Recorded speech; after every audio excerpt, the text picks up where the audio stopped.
el día de hoy quiero darles la bienvenida a esta que es la quinta conferencia ya de esta serie de temas que hemos estado compartiendo. Y bueno, el día de hoy vamos a compartir la segunda parte de la charla que dimos la semana anterior bajo el nombre Jesús de Nazaret, ¿verdad o mito? Y bueno, el día de hoy vamos a tratar de responder algunas preguntas acerca del personaje histórico llamado Jesús de Nazaret. Empezando con estas dos primeras preguntas, ¿cuál fue el propósito de su muerte y resurrección? Y una pregunta más que es, de hecho, pues un tema todavía controversial dentro del estudio, ¿verdad?, histórico del personaje de Jesús. Y la pregunta es, ¿fue Jesús de Nazaret el creador del cristianismo? Y bueno, todo esto lo vamos a ver, como lo dijimos en la primera parte de esta conferencia, más allá de todo mito e interpretación religiosa, lo vamos a ver desde el contexto de la Biblia propiamente. Así es que tenemos ya la segunda parte de esta charla y esperamos pues arrancar. Voy a darme unos 15 minutos para hacer un breve repaso de lo que vimos en la primera parte para aquellos que no la vieron y para aquellos que la vieron, pues que les sirva de repaso para poder conectar con los temas con los que arrancamos esta charla y continuar con los que faltan el día de hoy. La semana pasada comenzábamos con esta pregunta: ¿en qué Salvador has creído? ¿En el Jesús de la tradición religiosa o en el Mesías judío de la Biblia? Y ahí pusimos dos imágenes. Del lado izquierdo, pues una de las muchas imágenes que la tradición religiosa a través de los años y los siglos ha presentado de lo que la tradición religiosa interpreta como la figura de Jesús de Nazaret. Aunque ya lo hemos explicado en otras charlas, pues es una imagen que pues solamente pues en base a lo que se cree, porque en la Biblia no se registra, no hay indicios de cómo fue la apariencia física de Jesús, pero esta es una imagen pues que tenemos como parte de la tradición religiosa. Y del lado derecho también, bueno, no podemos decir que esa fue la imagen del verdadero Mesías judío de la Biblia, pero quizás un poco más apegado a lo que pudo haber sido la persona de Jesús de Nazaret en el primer siglo. Ahora, la pregunta, pues ya cada uno de ustedes la contestará. Obviamente que la mayoría creemos y así estamos convencidos de que el Jesús en el que hemos creído, pues es el Jesús de la Biblia, pero esto es lo que tratamos de responder en estas charlas. También dijimos la semana pasada cómo ver a Jesús hoy. Quizás hoy te vas a sorprender al descubrir que el Jesús del que por mucho tiempo se nos enseñó no es el mismo personaje histórico que vivió hace 2000 años, sino que es un personaje cambiado por la tradición religiosa y las erróneas interpretaciones humanas. Todo esto, aunque es información nueva quizás para algunos de ustedes, para otros será algo sorprendente y que les puede mover. Sin embargo, pues el propósito de esta charla, desde luego, es presentar al verdadero personaje histórico y no tanto al personaje que con los años se fue cambiando por las tradiciones religiosas y interpretaciones muy erróneas desde el punto de vista humano y no bíblico. ¿Qué trasfondo y qué religión tuvo Yeshua? Por siglos la cristiandad ha presentado a Yeshua como si fuera un gentil de habla griega y hasta con un nombre de origen griego, el cual conocemos y estamos familiarizados con el nombre de Jesús. Con razón el mundo no ha entendido todavía el verdadero mensaje que nos trajo el Mesías hebreo. Para entender a Yeshua es imperativo situarlo en el trasfondo cultural y religioso del judaísmo del primer siglo. Y como ya explicábamos la vez pasada, bueno, el nombre con el que hemos identificado al Mesías bíblico es Jesús, aunque es un nombre que existió hasta apenas después del siglo XVI, donde en el lenguaje español por primera vez se utilizó la letra J, que anteriormente se usaba la letra Y, de tal manera que no existió en el primer siglo un personaje llamado Jesús. Obviamente entendemos que es la traducción y más bien la transliteración del nombre original del Mesías bíblico, cuyo nombre era Yeshua, que significa salvación y que es el único nombre en el idioma hebreo que refleja el propósito por el cual fue enviado.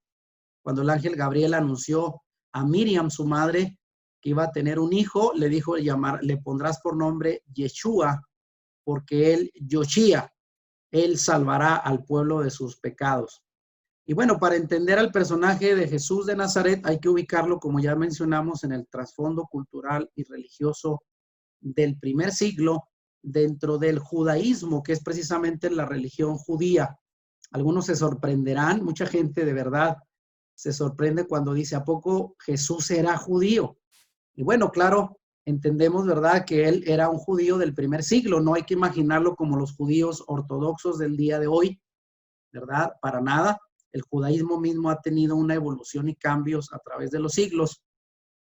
Y bueno, para entender un poquito y muy breve, ¿verdad?, qué es el judaísmo.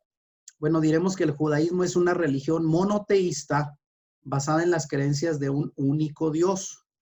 Los judíos fueron elegidos por Dios mediante una alianza a través de Abraham, que es el padre de la fe del pueblo de Israel o del pueblo hebreo, y que existió hace 3.500, 3.700 años.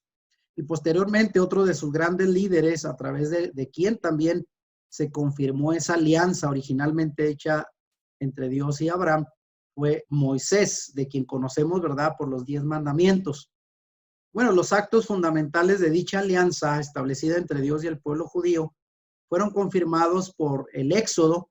Como ya sabemos, ellos estuvieron esclavizados por 420 años en Egipto, de donde salieron libertados por Moisés, que es un tipo y figura del Mesías, ¿verdad? Moisés fue un libertador para el pueblo hebreo en la época del Éxodo. Y bueno, finalmente a través de la promulgación de la ley que recibió el pueblo por manos de Moisés en el monte Sinaí. Desde ahí viene, bueno, la religión judía, que es una de las culturas y religiones más antiguas que tenemos hasta hoy. La fidelidad de los judíos a esta alianza se manifiesta por su adoración a su único Dios. Hay que recordar que ellos son monoteístas, solo creen en un solo Dios.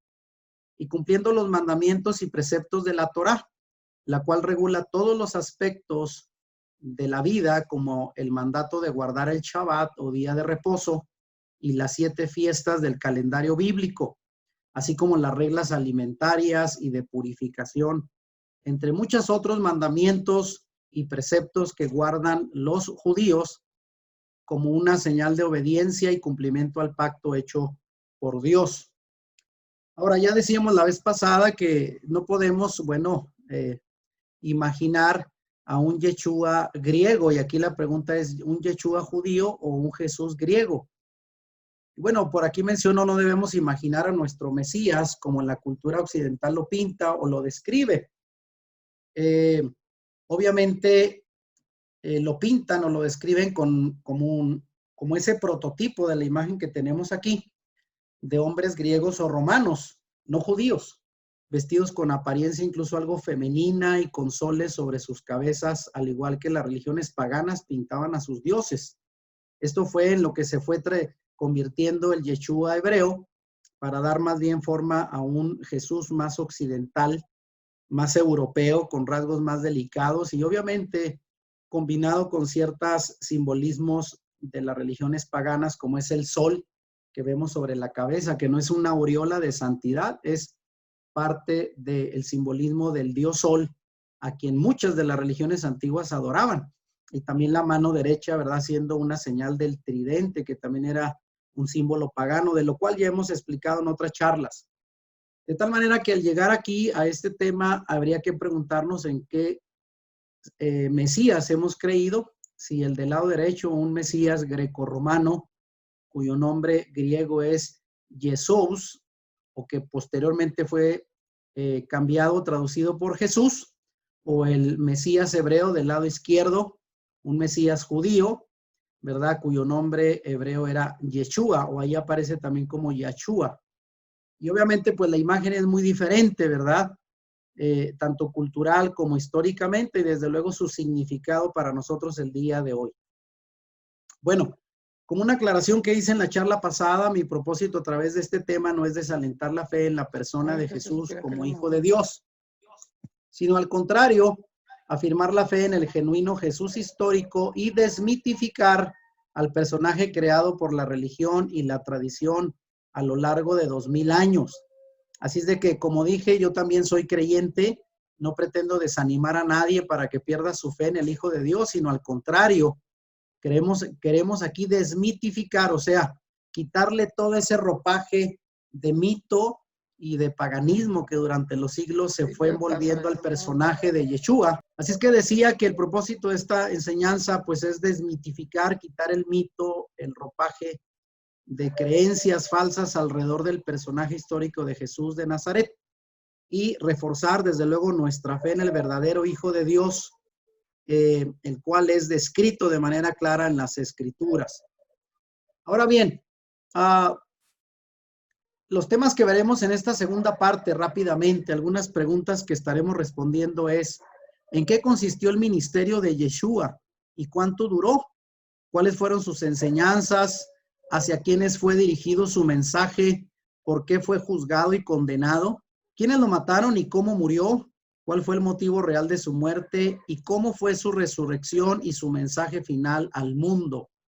Estas serán solamente algunas de las preguntas que estaremos respondiendo en esta segunda parte del tema. Espero que les interese y se queden hasta el final. La semana pasada hablábamos de que, por desgracia, tenemos un problema generalizado en nuestra cultura moderna y es que hay un grave analfabetismo bíblico. El investigador estadounidense Stenser declara que durante los últimos 25 años, estudio tras estudio ha demostrado que los cristianos americanos, y creo que es muy parecido en América Latina y en otras partes del mundo, dejan de leer sus Biblias cada vez más. No indagan en sus Biblias, no conocen sus Biblias. Y la verdad y la conclusión es obvia. Vivimos en una cultura bíblicamente analfabeta, lo cual hace pues suponer que mucho de lo que creemos son solamente parte de tradiciones que hemos ido aprendiendo de boca en boca, de la familia, de nuestros líderes espirituales y de lo mucho que se dice en la cultura, pero no necesariamente conocemos las escrituras.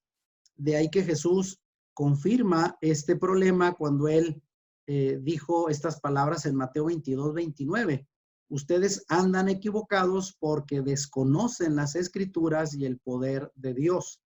De tal manera que, bueno, este problema obviamente suscita que lo que conocemos de Jesús y de la misma escritura es parte más de las tradiciones populares que de lo que la Biblia enseña debido al desconocimiento que tenemos de las escrituras.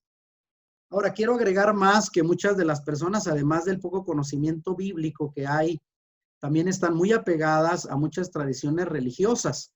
Y ahí tenemos una imagen, ¿no? Que quizás sea representativa de cómo muchas personas a través de tradiciones religiosas miran el mundo y de esa misma manera, pues lo van compartiendo con sus hijos, ¿no?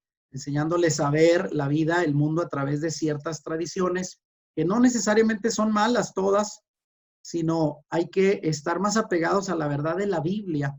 Y aquí es donde podemos caer incluso en el poder, en el error de lo que sociológicamente se le llama el fanatismo religioso, por un apego ciego a las tradiciones religiosas y un nulo análisis de lo que creemos. De ahí que Jesús, ¿verdad?, le dijo a los fariseos, que eran los religiosos de su tiempo, estas palabras en Marcos 7:8. Ustedes han desechado los mandamientos divinos y se aferran a las tradiciones humanas. Así es de que hay que ser cuidadosos. Sabemos que no todas las tradiciones son malas. De hecho, hay muy buenas tradiciones que podemos inculcar y cultivar con nuestra familia, pero son mucho más seguras cuando dichas tradiciones provienen de una verdad bíblica, más allá de una tradición religiosa puramente. Ahora, como una consecuencia histórica de los resultados que hay del apego ciego a las tradiciones religiosas, tenemos muchos acontecimientos y eventos en la historia que marcan las graves consecuencias de vivir cegado por las tradiciones. Ejemplo de ello son las cruzadas, que fueron actos fanáticos e imperialistas que culminaron en la disputa centenaria de grandes territorios entre musulmanes y cristianos, ambos combatiendo en el nombre de su Dios durante la Edad Media. Y eso trajo pues muchas muertes, ¿verdad? Por el egoísmo, por las ansias de conquistar territorios en el nombre de Dios. Y otro ejemplo pues fue más reciente la Santa Inquisición, que por cierto aquí en México empezó en España, pero en México fue pues sumamente violenta y acabó con la vida de muchas personas a las que se les consideraba herejes. y la iglesia trató de suprimir sus creencias, aunque eran muchas de ellas mucho más correctas que las de la iglesia. Y eso obviamente pues es un ejemplo de lo que puede pasar con el apego a las tradiciones religiosas. Ahora, dentro de las cosas que vimos en la primera charla, contestamos esta pregunta: ¿qué nacionalidad tuvo Yeshua? Bueno, de acuerdo a la Biblia sabemos que Yeshua fue un judío de nacimiento, hijo de una virgen judía llamada Miriam, que es el nombre hebreo de lo que conocemos como María, y fue el hijo adoptivo de un judío llamado Joseph, que conocemos como José. Y fue un hecho bien conocido en sus días que él descendía del rey David. De hecho, nació en Belén, ¿verdad? Que era una aldea cercana a Jerusalén, el lugar donde nació el rey David, el más grande y reconocido rey de Israel. Y de hecho, lo llamaban hijo de David, que era parte de un requisito para ser Mesías según las Escrituras. Y ahí tienen el pasaje de Mateo, donde se revela que él era llamado el hijo de David, pero también hijo de Joseph, porque él era su padre adoptivo. Hay que entender que dentro de la vasta tradición e interpretación teológica de los judíos, el ser hijo de David era un requisito mesiánico, ya que se esperaba que el Mesías viniera a dar continuidad al reino glorioso que tuvo el rey David en su tiempo, y a quien se le ofreció, ¿verdad?, como una promesa de parte de Dios que un descendiente suyo gobernaría por la eternidad. Así es de que los judíos tenían esa expectativa de que el tan esperado Mesías viniera a restablecer el trono de David, su padre. Ahora, entonces, Yeshua fue judío, y bueno, como parte de su judeidad o de su religión y de su cultura como un judío del primer siglo, tenemos que junto al pozo de Jacob en Sicar, una mujer samaritana lo reconoció como judío, y seguramente por su apariencia física y su manera de vestir. Ahí tenemos el diálogo que él estableció, según Juan capítulo 4, con la mujer samaritana a un lado del pozo. Y ahí vemos básicamente lo que era la vestimenta de un judío del primer siglo, como lo fue Yeshua. Ahora, dentro de esta misma judeidad, ¿verdad? Parte de su cultura, sus tradiciones y religión, Yeshua usaba en su ropa los flecos llamados tzitzit, que ordenaba la Torá en Números 15:38 y Deuteronomio 22:12. Sugiero que esos pasajes los puedan anotar y ustedes mismos los puedan confirmar, ya que por falta de tiempo no podemos leerlos todos aquí. Pero esos tzitzit o flecos eran recordatorios de los mandamientos de Dios, y según la tradición, ese cordón morado que colgaba en las esquinas de la túnica externa de Yeshua, del manto de oración, era el símbolo, ¿verdad?, del trono de Dios en la tierra, del gobierno de Dios en la tierra. Por eso los enfermos, dice la Escritura, que tocaban esperanzados los bordes de su manto, y algunos de ellos fueron sanados al tocarlo, porque de ahí era un símbolo del poder de Dios a través de Yeshua, mediante esos flecos llamados tzitzit. Ahora, Yeshua, también hay que recordar que él vino a su pueblo judío. Yeshua mismo dijo que su ministerio estaba dirigido exclusivamente a los judíos. Es una pregunta que se ha hecho mucho, si Yeshua vino desde un inicio.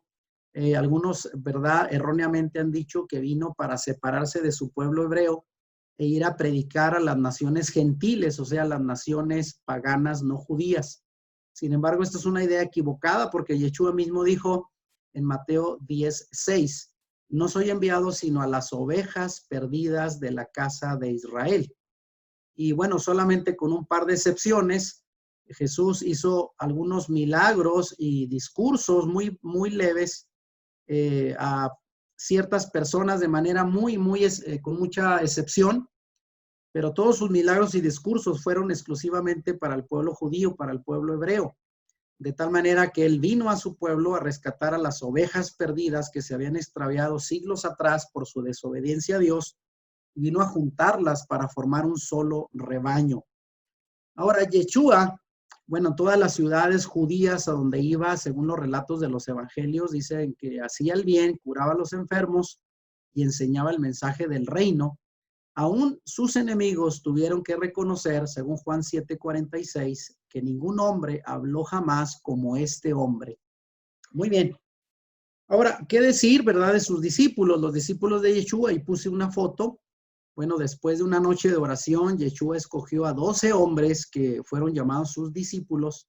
Y quiero mencionar que la Biblia también registra que había entre ellas mujeres.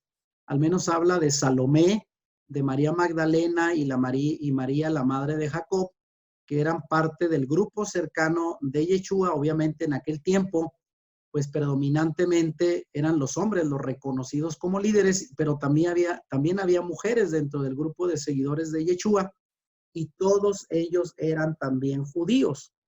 De tal manera que ahí podemos ver solamente una posible imagen de lo que serían sus discípulos. Ahora, también habíamos dicho que Yeshua guardaba el Shabbat y la Torá. Como todo judío devoto, Yeshua asistía a todos los Shabbats, que el Shabbat dentro de la cultura hebrea es el día de descanso, y él asistía a la sinagoga, que era el lugar de reunión cúltica, el lugar de adoración o de estudio de la ley, y desde luego que pues él guardaba el séptimo día, el Shabbat, conocido como día de reposo, que en nuestro calendario semanal equivaldría al día sábado. Y él fundamentaba sus enseñanzas en los libros sagrados del judaísmo, como es el caso del Tanaj o Tanakh, como se le llamaba en hebreo a lo que hoy nosotros conocemos como el Antiguo Testamento, y que por cierto, en el tiempo de Yeshua, eran las únicas sagradas escrituras que existían, porque el Nuevo Testamento que tenemos hoy en nuestras Biblias se pudo consolidar hasta el siglo segundo después de Yeshua, o sea, tardaron más de 150 años, casi 200 años en concretar e integrar lo que es el Nuevo Testamento, de tal manera que las sagradas escrituras que se citan, ¿verdad? En el primer siglo era el Antiguo Testamento, y que era la Biblia hebrea conocida como el Tanaj. Y él también fue un fiel cumplidor de los mandamientos de la Torá. Ahora, ¿qué significa la Torá? Es un término hebreo que ustedes van a encontrar comúnmente, y como no estamos familiarizados, no sabemos a qué se refiere. Debo decir que la palabra Torá viene del hebreo Torah, con H al final, y ahí está escrito en hebreo, cuya raíz etimológica significa dar en el blanco, y por eso puse ahí un tiro al blanco, ¿verdad? Con una flecha, porque de ahí proviene la palabra Torah, dar en el blanco, acertar en el blanco. Ya se dan una idea de por qué entonces la importancia de la Torah. Porque si no conocemos la Torá, que constituye toda la regla de mandamientos y preceptos de Dios para la vida diaria, lo más probable es que llevemos una vida desviada del propósito de Dios, o sea, desviada del blanco a donde Él quiere que apuntemos en lo que hacemos de manera cotidiana. Y bueno, esta Torá se componía de los primeros 5 libros que tenemos hoy en el Antiguo Testamento, y son conocidos como el libro de Génesis, Éxodo, Levítico, Números y Deuteronomio, que aparecen en nuestras Biblias, y que en griego eran conocidas como el Pentateuco, pero eran parte de las escrituras hebreas. Y la Torá, bueno, significa instrucción o enseñanza, cuyo propósito es dar en el blanco, acertar para no fallar, para no desviarnos de la vida, para que nos vaya bien. Y bueno, eso tiene que ver con el sentido de la palabra Torá, es instrucción o enseñanza para la vida. Y para los judíos, desde luego, la Torá componía su ley religiosa, en la cual basaban todas sus ordenanzas religiosas y civiles. Ahora, Yeshua, pues, fue un auténtico judío. Joseph Klausner, conocido y escritor judío contemporáneo, dijo acerca de él: es por lo tanto manifiesto que Yeshua fue un verdadero judío de familia judía, porque Galilea en su tiempo estaba poblado principalmente por judíos, aunque no puede haber mayor prueba de su judeidad que su carácter y modo de vida esencialmente judíos. Así es de que Yeshua en general fue un judío del primer siglo, apegado a su cultura, a su religión, a sus creencias y a sus tradiciones. Ahí tenemos pues lo que sería una imagen más o menos, ¿verdad?, de lo que sería el personaje histórico de Yeshua, que fue un personaje circuncidado al 8º día. Según la tradición hebrea, usaba los tzitzit, que ya explicábamos, comía comida kosher, o sea, él respetaba la dieta hebrea en el libro de Levítico, donde Dios estableció los animales puros que se podían comer y los animales impuros que no se deberían de comer. Y también celebraba las fiestas bíblicas como Pesaj. que es traducido como Pascua, guardaba el Shabbat, el día de descanso, obedecía la Torá, y era todo un judío en todo el extenso sentido de la palabra. Así es de que Ese era Yeshua, el personaje histórico, personaje bíblico. Ahora las preguntas después de establecer esto son las siguientes. Entonces, ¿Yeshua no fundó el cristianismo? Bueno, pensar siquiera que Yeshua fundó el cristianismo es un concepto totalmente errado y fuera de todo pensamiento judío. Además, un rabino como él que se postule para ser Mesías y funde una religión diferente a la que el Dios de Israel estableció en el monte Sinaí, quedaría automáticamente descalificado para ocupar el trono de David. Quiere decir que si Yeshua realmente fue el Mesías, obviamente que él no iba a intentar formar una religión distinta a la que ya había sido establecida como parte de ese pacto, de esa alianza entre Dios y el pueblo hebreo, y que estaba obviamente ratificada por la entrega de la ley en el monte Sinaí. Él era un judío que vino más bien a renovar, vino más bien a actualizar, a enderezar, ¿verdad?, a la religión judía que en su tiempo pues ya se había desviado, y vino a restablecer la alianza establecida desde un principio. Así es de que no pensemos que él vino a fundar una nueva religión. Sin embargo, siendo que muchos pensadores judíos están haciendo ahora una reevaluación de Yeshua y lo están viendo cada vez más como un hijo modelo de Israel, hay que entender que muchos judíos hasta la actualidad aún no aceptan a Yeshua como el Mesías, pero algunos ya lo están haciendo convencidos por las mismas escrituras que ellos han creído por muchos siglos. Y la pregunta aquí es, ¿no deberíamos hacer lo mismo también los creyentes gentiles el día de hoy? Es tiempo de replantear nuestra interpretación tradicional de Yeshua, dejarlo de ver con los lentes de la tradición religiosa para verlo como realmente fue y está descrito claramente en las Sagradas Escrituras. No basta pues con reconocer que el gran maestro Yeshua era judío, es importante reconocer también que él no vino con el propósito de fundar una religión nueva y diferente de la fe israelita que se basa en las Sagradas Escrituras hebreas. Así es de que aquí contestamos la primera pregunta. Él no vino a formar una religión nueva o diferente a la que ya estaba establecida. Bueno, esto nos lleva a que es tiempo ya de que hagamos a un lado de una vez las ideas preconcebidas y las tradiciones religiosas y reevaluemos a Yeshua como lo que realmente fue el más grande exponente de la fe de Israel, la fe hebrea, que jamás haya existido, y como tal sigamos sus enseñanzas. Así es de que hasta aquí el resumen. Espero que esto nos dé una idea clara del Yeshua que presenta la Biblia y lo describimos en la primera parte de la conferencia, que por cierto está grabada. Para aquellos que no la vieron completa, vienen muchos pasajes que compartimos de la Biblia para demostrar lo que hasta aquí estamos señalando. Bueno, aquí aparece la primera pausa para continuar con la segunda parte y dice, hasta aquí el resumen de la primera parte de este tema. ¿Qué fue lo nuevo que aprendiste y cómo te sientes con esta nueva información sobre el Yeshua bíblico? Y bueno, pues quizás con un poquito de incertidumbre, como diciendo, wow, nunca pensé que esto sería algo que me lo estaba perdiendo. Bueno, quiero decir que muchos vamos aprendiendo. Yo tengo 36 años como creyente y en los últimos 5 años he visto estas enseñanzas que han cambiado mi perspectiva a partir de un estudio más profundo de las Sagradas Escrituras. Así es de que espero que estén animados para aprender aún más lo que viene en esta segunda parte. Bueno, ¿estás preparado para conocer más sobre el verdadero Yeshua de la Biblia? Espero que los que estén conectados digan que sí, que estén preparados para conocer más sobre lo que las Sagradas Escrituras dicen del Yeshua hebreo. Repito, no crean todo lo que les diga, simplemente investiguen, lean los pasajes. Será importante repasar el video para que ustedes mismos puedan constatar de cuenta propia lo que estamos compartiendo en esta conferencia. Bueno, ya como parte de la segunda parte de esta charla, vamos a analizar cuál era el contexto histórico en que apareció Yeshua en el primer siglo.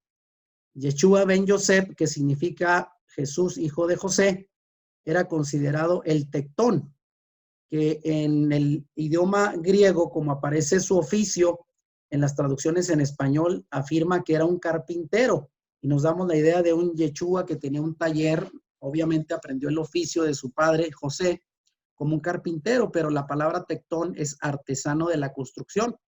y mayormente en el primer siglo donde la madera era escasa, lo más probable, que era como la combinación de un carpintero y constructor de piedra, un albañil, que vivió en tiempos convulsos caracterizados por la opresión del Imperio Romano. Hay que considerar que el primer siglo, el Imperio Romano estaba pues a cargo, ¿verdad?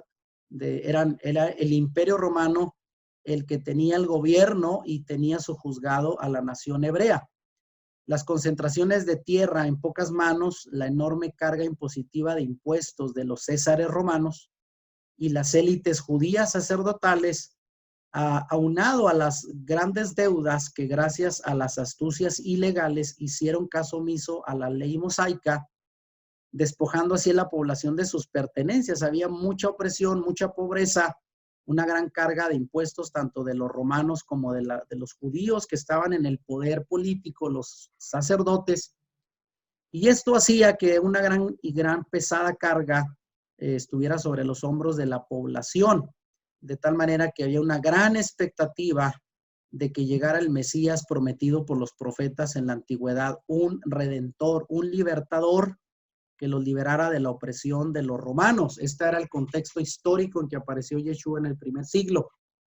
De tal manera que había una gran expectativa mesiánica. Hay que entender que el Mesías era el libertador prometido a similitud de lo que fue Moisés, un libertador. Político o guerrero que en este caso se levantara con grandes ejércitos para derrotar a los enemigos de Israel, en este caso el Imperio Romano.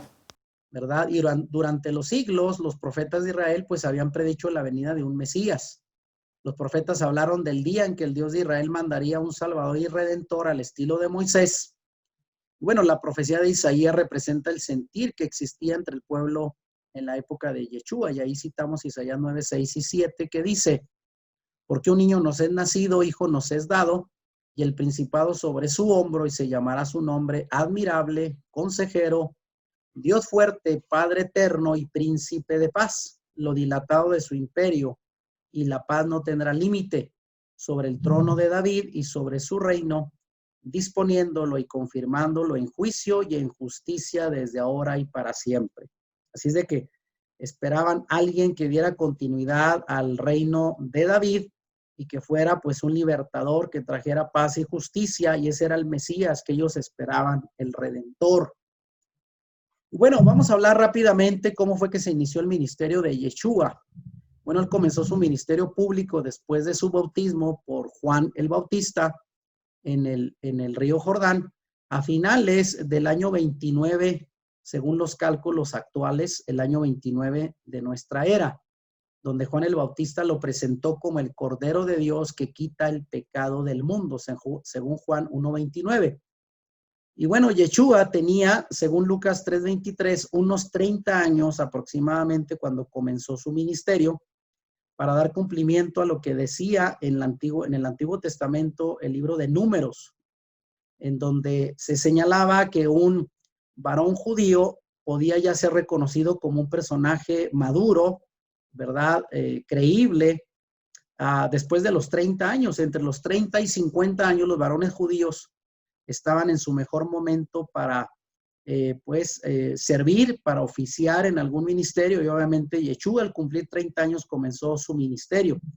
La gente lo llamaba rabí, que significa maestro, y lo que él enseñaba era la Torá, precisamente las escrituras hebreas. Ahora, otra de las cosas que algunos de ustedes quizás no sabían es que el ministerio de Yeshua duró 490 días. Su bautismo ocurrió durante la fiesta de la dedicación en el mes hebreo de Kisleu, que equivale en nuestro calendario entre los meses de noviembre y diciembre. En esa época él fue bautizado por Juan en el río Jordán, y este se convirtió en el primero de los 490 días que duró su ministerio terrenal, que corresponde a las 70 semanas señaladas en las profecías del profeta Daniel. Ahí está el pasaje. Y fue el tiempo en que duró su ministerio terrenal, y no 3 años y medio como falsamente se ha enseñado por la tradición cristiana. Se ha malinterpretado. Supuestamente en los evangelios se halla 3 celebraciones de Pascua, que era en la primavera cada año, y algunos calcularon mal que pues si había 3 celebraciones debió de haber estado ministrando 3 años, cuando realmente solo se pueden confirmar dos Pascuas, una al inicio y una al final, en la misma Pascua cuando él fue crucificado. Así es de que su ministerio fue un poco más de un año, según el relato cronológico de las Escrituras. Decíamos que el ministerio de Yeshua fue un ministerio mesiánico basado en lo que los antiguos profetas habían predicho de lo que iba a ser su ministerio terrenal, y en especial el profeta Isaías, de quien Yeshua leyó esta escritura estando en la sinagoga de su pueblo Nazaret. Y ahí leyó esta escritura que decía: el Espíritu del Señor está sobre mí, por cuanto me ha ungido para anunciar buenas nuevas a los pobres. Me ha enviado a proclamar libertad a los cautivos y dar vista a los ciegos, a poner en libertad a los oprimidos, a pregonar el año del favor del Señor. Y todo esto, ¿verdad? Demuestra en qué consistía su ministerio. De hecho, ahí aparece en letras en mayúsculas. La frase dice: el Espíritu del Señor está sobre mí por cuanto me ha ungido. Y recuerden que el nombre de Mesías proviene de esa expresión, el ungido, el autorizado, el enviado por Dios para desarrollar el ministerio, ¿verdad? Y entendemos que de ahí viene la palabra Mesías, que posteriormente se tradujo como Cristo, ¿verdad? La palabra Cristo viene de la frase Mashiach, que en hebreo es el ungido. Esto lo vimos en la primera parte de este tema. Así es que él fue ungido, autorizado por Dios mismo para traer las buenas nuevas de salvación a los pobres, traer libertad a los cautivos, dar vista a los ciegos, dar libertad a los oprimidos y a pregonar el año del favor del Señor. Y en eso el pasaje mesiánico se basó el ministerio de Yeshua.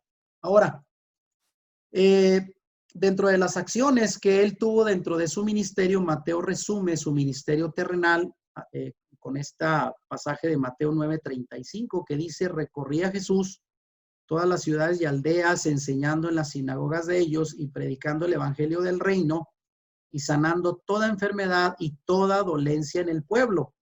De tal manera que, basado en este pasaje, son tres acciones principales las que él hizo como parte de su ministerio terrenal. Primero, pues enseñar, obviamente, en las escrituras. También predicar, y en tercer lugar, sanar enfermos. Aunque también, bueno, sabemos que resucitó muertos y perdonó pecados, cosa que solamente el Mesías tenía la autoridad de hacer. Y todos los milagros que él hizo fueron especialmente para ratificar que él era el Mesías enviado por Dios, de tal manera que no había duda de que él fuera el Mesías enviado, el ungido por Dios para ser enviado como libertador a su pueblo. Ahora, los milagros de Yeshua. Bueno, sabemos que hubo muchos, según lo relatan los evangelios, pero su mensaje fue respaldado por milagros de compasión. Esos milagros llevaban cuyo propósito dar la gloria a Dios. No fueron milagros para, pues, él aumentar su ego, ¿verdad? O por una falsa vanidad, sino eran milagros para dar la gloria a Dios. Y otros milagros sirvieron como remedio para la incredulidad de la gente que batalló en creer que alguien humilde y proveniente de Nazaret, de donde se le identificaba, fuera realmente el Mesías. Entre los más conocidos milagros, pues están la resurrección de Lázaro después de 4 días de estar en la tumba, la alimentación de los 5,000 con unos cuantos peces y panes, y cuando calmó la tormenta. Recuerden cuando iban en el mar de Galilea y él le dijo a la tormenta: calla, y en ese momento se calmó, hablando del poder sobrenatural de Yeshua sobre la naturaleza, de tal manera que Juan dice que Yeshua hizo tantas cosas que no cupieron en todo un libro. O sea, no fueron los únicos milagros que él hizo durante su ministerio los que están registrados en la Biblia, pero sí nos sorprende el poder y la autoridad que él tenía como parte de su ministerio como el Mesías enviado por Dios. Ahora, cuando uno entiende la tradición hebrea y sobre todo el concepto que se tenía del Mesías, en la época de Yeshua se esperaba que el Mesías hiciera milagros sobrenaturales que nadie más había hecho, como por ejemplo resucitar a un muerto, sanar a un ciego de nacimiento, levantar a un paralítico y curar a un leproso. Y dichos milagros fueron hechos por el Mesías durante su ministerio para ratificar que él era el Mesías enviado y prometido desde la antigüedad por los profetas. Ahora, dentro de su ministerio, pues él vivió en armonía con la Torá, y Yeshua conocía bien las escrituras y costumbres hebreas, y siempre vivió en armonía con la Torá de Dios, que como ya dijimos, era la regla, la base de la fe de todo varón judío. Él, por ejemplo, celebraba Pesaj, que es la Pascua judía, al menos la celebró una vez, y en la siguiente ocasión él murió en Pesaj, según lo relata Marcos y el Evangelio de Juan. Ahí están los pasajes para que luego ustedes lo confirmen. También asistía a una de las 7 fiestas hebreas, como fue la fiesta de Sukkot, que se le traduce como fiesta de cabañas, y ahí está en Juan capítulo 7, para que ustedes vean cómo él guardaba las fiestas bíblicas. Él no guardaba Navidad, obviamente, no guardaba pues las fiestas que tenemos hoy en nuestro calendario religioso. Él respetaba y guardaba las fiestas bíblicas, las fiestas del pueblo de Israel. Entre otras cosas, bendijo el pan y el vino en la celebración de lo que se le llama la última cena con los discípulos. Él envió al leproso que curó que fuera a presentarse al sacerdote, según Marcos 1:44, porque así estaba establecido en la ley. O sea, todo lo que él ordenaba era para respetar la ley, lo que es la Torá establecida. Ahora, pues él vino a reafirmar la Torá, aunque algunos han especulado que él trajo una nueva enseñanza para cambiar lo establecido por la Torá, por la ley hebrea. Esto no es así. Aunque Yeshua se opuso a los fariseos, que eran los religiosos de su tiempo, debido a sus erradas interpretaciones rabínicas de la Torá, porque ellos ya en su tiempo, en el primer siglo, habían hecho interpretaciones de la Torá, pero desviándose del propósito original. Y aunque tuvo fuertes controversias con ellos, de ningún modo se opuso a la ley misma. Al contrario, pues él dijo en Mateo 5:17, no piensen que he venido a abrogar, a cambiar la ley, y ahí se refiere a la palabra Torah. Ni la ley ni los profetas. Él dijo, no he venido a cambiar, sino a cumplir. De tal manera que él dijo, ni una jota, ni una tilde, ni un punto, ni una coma cambiarán de la ley hasta que todo se cumpla. De tal manera que al decir esto, él demostró que él acataba la ley, él estuvo bajo la ley que Dios ya había establecido, según Deuteronomio 4:2, diciendo, no añadirás a la palabra que yo te mando, ni quitarás de ella. Así es de que él no quitó, no le puso nada, simplemente hizo una reinterpretación correcta de las Sagradas Escrituras y fue un maestro que confirmó y guardó la Torá. Ahora, dentro de sus propias enseñanzas, estoy hablando ya ahora de lo que él enseñó. Su enseñanza se basó en el Shema. Algunos de ustedes quizás no sepan, el Shema ha sido por generaciones la creencia fundamental de la fe hebrea. Y esto está basado en Deuteronomio 6:4, cuando Dios le dijo al pueblo hebreo, oye Israel. Y de hecho la palabra Shema es la palabra hebrea que se traduce como oye, escucha, pon atención. Oye Israel, Yahweh es nuestro Elohim, nuestro Dios, Yahweh es uno. De ahí que la creencia monoteísta está tan arraigada en el pueblo hebreo que ellos solo creen en un solo Dios, de tal manera que ellos recibieron este mandato y cuando un paisano judío le preguntó a Yeshua cuál era el mandamiento más importante de la ley, pues claro, él respondió como respondería todo buen judío, recordándole el Shema, o sea, pocas palabras, el primer mandamiento es que tenemos un solo Dios y ese Dios pues es nuestro Padre, ¿no? Yahweh es su nombre en el idioma hebreo.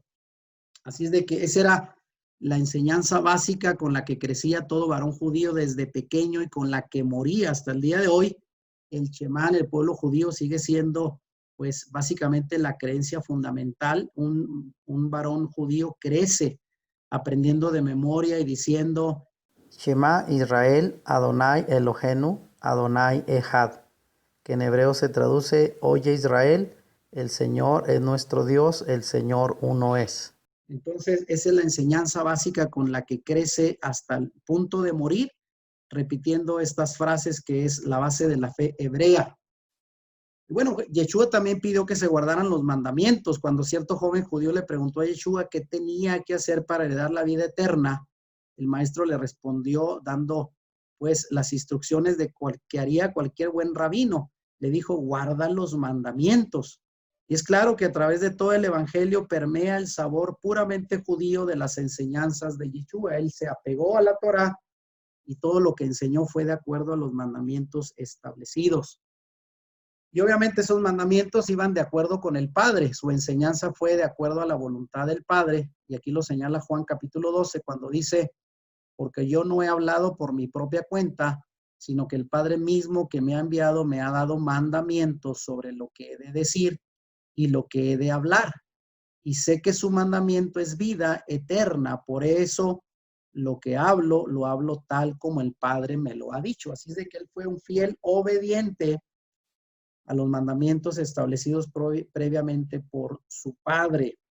Ahora, su principal enseñanza, dentro de lo mucho que él enseñó, su principal enseñanza fue sobre el tema del reino de Dios, y ahí lo pongo en letras mayúsculas, anunciando un evangelio, que por cierto la palabra evangelio significa buenas noticias del reino, a través de sus parábolas, que no eran otra cosa sino historias de la vida cotidiana con lecciones espirituales que todo el mundo podía entender, considerando que en el primer siglo, oigan bien, el 90% de la población eran analfabetos, o sea, no sabían leer y escribir, de tal manera que él utilizó el recurso de las parábolas, que eran historias simples de la vida cotidiana, a través de las cuales enseñaba los principios espirituales del reino de Dios. Y bueno, a menudo trataron, bueno, este reino, el cual el Padre había preparado antes de la existencia del hombre, según Mateo 25, antes de la fundación del mundo, este reino fue preparado. Y él vino a traer las buenas noticias del reino de Dios que venía a la tierra. Su sermón más importante, pues, fue el Sermón del Monte. Este sermón no presenta una nueva ley, sino una interpretación precisa de la Torá, que era tan familiar a sus oyentes como los relatos que extrajo de la vida diaria para brindar claridad a su mensaje. Como un perito maestro, mostró los valores del reino con más comprensión para poder vivir una vida más profunda que cualquier otro rabino. Su amor por la Torá fue evidente en cada palabra y su intención era mostrar cómo debería ser la vida en el reino. Y esto hasta el día de hoy nos conviene a nosotros aprenderlo cuando nosotros queremos vivir de acuerdo al orden establecido por Dios para nuestra vida civil, familiar, matrimonial. En todo lo que hacemos, las Sagradas Escrituras tienen los principios y valores del reino que siguen aplicando hasta el día de hoy. Así es de que este fue el Sermón del Monte en Mateo capítulo 5, 6 y 7. Ahí ustedes pueden encontrar lo más esencial de las enseñanzas y valores del reino enseñados por Yeshua. Y desde luego, bueno, pues él anunció también su muerte. Hay muchos escritores, ¿verdad?, que dicen que Yeshua vino a establecer un reino y al final las cosas le salieron mal y trágicamente terminó crucificado. Y eso pues es obviamente una interpretación errónea, como si Yeshua le hubieran salido mal las cosas. No, él había anunciado con tiempo su propia muerte. Y ahí tenemos Mateo 16, que es uno de varios pasajes donde los evangelistas lo registran. Dice, desde entonces Yeshua comenzó a declarar a sus discípulos que debía ir a Jerusalén y sufrir muchas cosas de parte de los ancianos, de los principales sacerdotes y de los escribas, y ser muerto y resucitar al tercer día. Tomando aparte de Yeshua, Pedro lo reprendió, vean, le quiso dar un consejo y le dijo, no lo permita Dios, Señor, eso nunca te acontecerá, le dijo Pedro.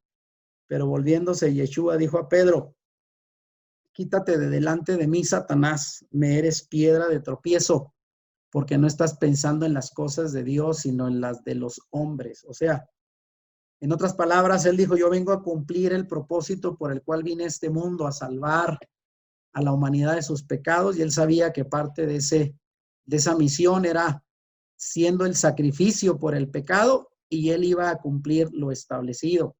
Así es de que si alguien pensó que él fue tomado por sorpresa, realmente Yeshua sabía desde el principio cuál iba a ser su misión.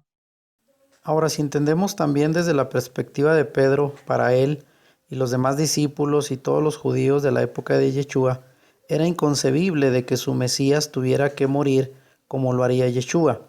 Ellos esperaban un Mesías victorioso, guerrero, político, que los liberara de la esclavitud de los romanos, y lo que menos esperaban era que muriera. Para ellos, el aceptar que su Mesías tendría que padecer primero por la muerte era una idea inconcebida, y sobre todo eso lo descalificaría según el concepto mesiánico de la época de que él fuera el legítimo Mesías. Y bueno, esto también nos lleva a algo muy importante y aquí quiero que se enfoquen muy bien porque voy a compartir algo muy relevante acerca de la interpretación de la muerte del Mesías. Bueno, es que hay una señal mesiánica detrás de su anuncio. Las autoridades religiosas, los sacerdotes mayormente que no creían en él como Mesías, le piden una señal de que él es el Mesías prometido en las Sagradas Escrituras. Y por ello él describe lo que es la única señal que les dio como demostración de que él era el Mesías enviado. Y dice Mateo 12:40, porque como estuvo Jonás en el vientre del gran pez 3 días y 3 noches, así estará el Hijo del Hombre en el corazón de la tierra 3 días y 3 noches. Ahí subrayo. Y véanlo muy bien porque lo voy a explicar. Debido a la dureza de sus corazones, solamente podrían saber que él era el Mesías después de que lo hubieran matado y él resucitara después de 3 días y 3 noches, la señal de Jonás. ¿Y cómo funciona esta? Bueno, de aquí entramos ya en el tema en el cual voy a dedicar la parte final, ¿verdad?, de esta charla sobre el juicio, la muerte y la resurrección de Yeshua. Bueno, ¿en qué día murió Yeshua? Para todos aquellos que hemos crecido en la tradición religiosa, ya sea católica o evangélica o protestante, sabemos que en los meses entre finales de marzo y abril, en cada año en primavera, el cristianismo celebra la muerte de Yeshua, afirmando hasta el día de hoy que murió el día viernes, Viernes Santo, ¿verdad? Todo el mundo lo sabemos, se celebra el sacrificio de Jesús. Pero esto es una mala interpretación de una declaración bíblica en donde se señala que Yeshua murió un día antes cuando estaba a punto de iniciar el día de reposo.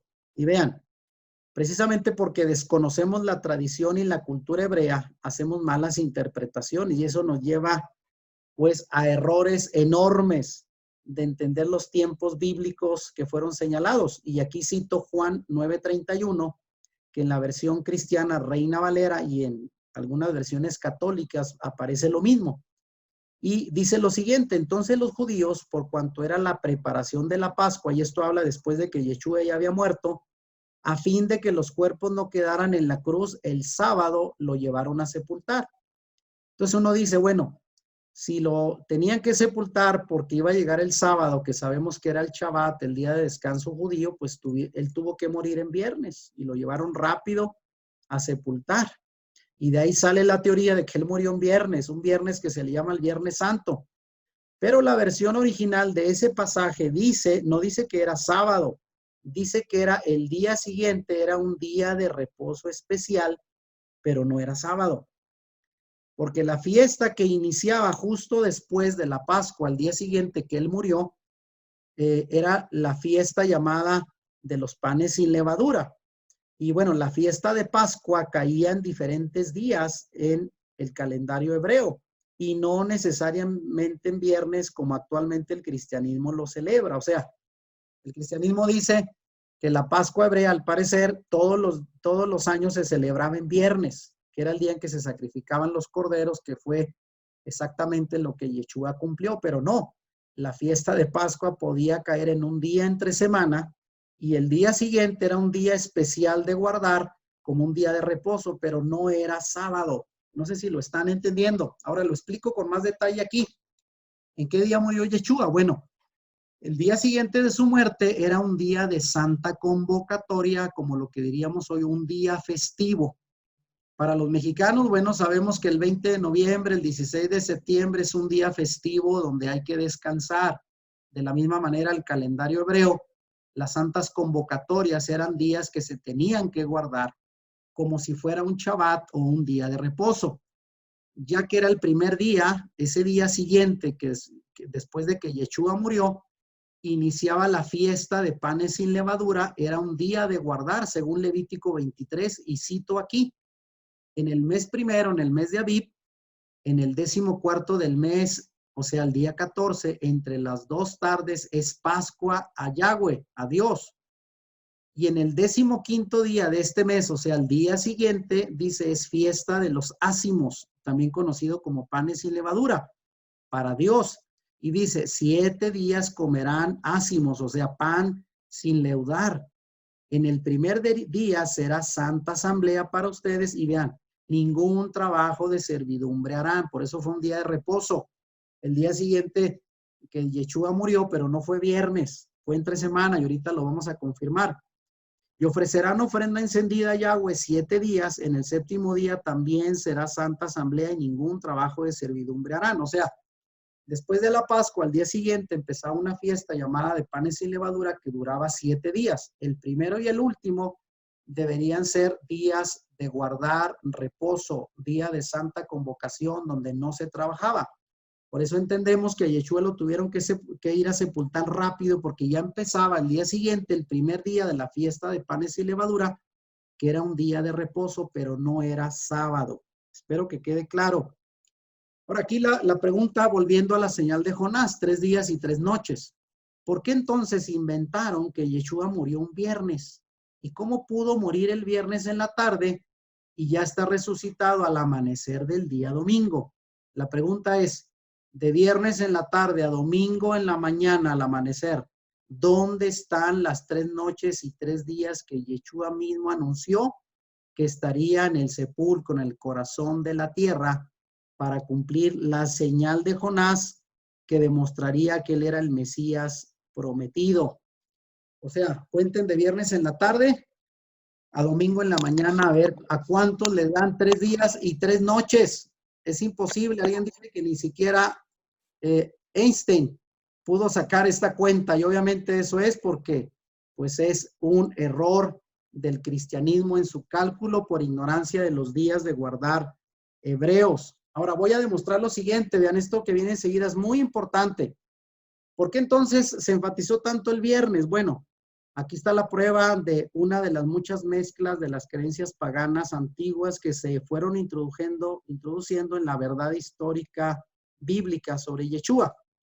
Bueno, se eligió ese día con la excusa de poder practicar los rituales sagrados del mitraísmo, ¿verdad? De la adoración al dios Sol, de los viernes durante el festival de primavera. O sea, dentro de las fiestas paganas de los romanos y griegos y otras culturas se adoraba al dios Sol y el viernes durante el festival de primavera se celebraba esa festividad. Por este motivo, pues dentro de muchas cosas se obligaba a comer pescado los viernes previos a la Pascua, como muchos todavía guardan la tradición el día de hoy, comer pescado, tal como lo hacían miles de años. Esto no viene del cristianismo, lo hacían miles de años antes en esa fecha en honor al dios Dagón, que era un dios mitad pez y mitad hombre, de lo cual tengo una imagen a mano derecha arriba.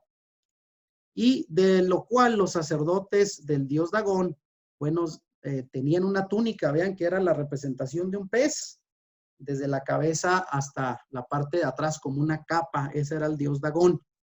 Bueno, de esos sacerdotes antiguos se copió la mitra o la cofia que usan en la actualidad en la cabeza los sacerdotes romanos, representando la cabeza del pescado con la boca abierta. Y ahí ven la imagen de dónde provienen pues estos simbolismos y por qué se enfatizó tanto el viernes, porque el viernes era un día de guardar dentro de la cultura del mitraísmo, y eso fue parte de la mezcla con el cristianismo y por qué se enfatiza que Yeshua murió en viernes.